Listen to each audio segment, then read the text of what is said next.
আসসালামু আলাইকুম, কি অবস্থা গাইস? সবাই ভালো আছে? আশা করি সবাই ভালো আছে। আজকে গেতেছি মাখা পানি, আমাদের গ্রাম অঞ্চলে বলে বানানি। আজকে আমরা বড়ই দিয়ে, মূলা দিয়ে, টমেটো দিয়ে, ধনিয়া পাতা দিয়ে। গাইস, আমি কিভাবে কথা বলবো আমার সত্যি, আমার কথা তোমরা তো বুঝতেছে।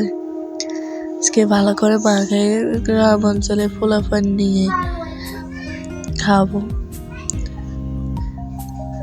ভালো করে মাখি টমেটো ঝোল বানাই।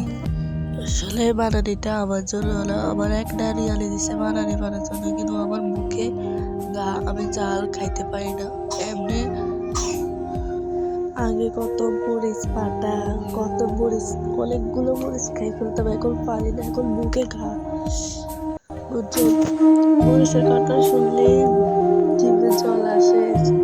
আমি টক পছন্দ করি না, কারণ পোলা পাইনে আবদার করছে আমি বানাই দিই। ভালো করে সবগুলো কষায় ঝোল ভাগ করে দিতেছি। আমার বাড়ির সবাই